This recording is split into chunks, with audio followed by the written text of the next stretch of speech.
Hello বন্ধুরা, electronics বাজারের নতুন একটি ভিডিওতে আপনাদের স্বাগতম।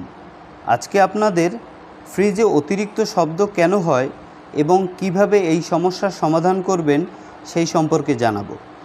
প্রথমত আপনার ফ্রিজটির পেছনে যেখানে কম্প্রেসার থাকে সেখানে লক্ষ্য করুন।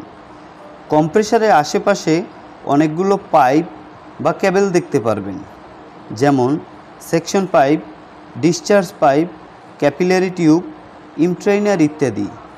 এই পাইপ বা টিউবগুলো সাধারণত লোহা বা তামা দিয়ে তৈরি, তাই লক্ষ্য রাখুন এই পাইপগুলো যেন একটার সাথে একটা না লেগে যায়, কারণ এগুলো একটার সাথে একটা টাচ হলে ফ্রিজ থেকে ঝনঝন শব্দ হতে পারে। এরপর খেয়াল করুন কম্প্রেসারের নিচে একটা স্টিল প্লেট বসানো আছে, যাকে কম্প্রেসার বেস প্লেটও বলে। এটিতে অনেকগুলো স্ক্রু থাকে, এগুলো লুজ হয়ে গেলে ফ্রিজ থেকে শব্দ হতে পারে, তাই ভালো করে চেক করে স্ক্রুগুলো টাইট দিয়ে নিন। এইবার ভালো করে কম্প্রেসারের নিচে দেখুন, কম্প্রেসারের প্রতিটি পাখায় একটি করে বুশ থাকে। এটি যদি লুজ হয়ে যায় বা সরে যায় তাহলে ফ্রিজ থেকে শব্দ হতে পারে, তাই বুশগুলো কম্প্রেসারের যথা জায়গায় স্থাপন করুন। কম্প্রেসারের গ্যাসের পরিমাণ বেশি হয়ে গেলে ফ্রিজ থেকে অতিরিক্ত শব্দ হতে পারে। ফ্রিজে নির্দিষ্ট পরিমাণ গ্যাস থাকতে হয়, যা আপনার ফ্রিজটি ঠান্ডা করতে সাহায্য করে, কিন্তু কোনো কারণে যদি গ্যাসের ব্যবহার পরিমাণে বেড়ে যায় তাহলে শব্দ হতে পারে।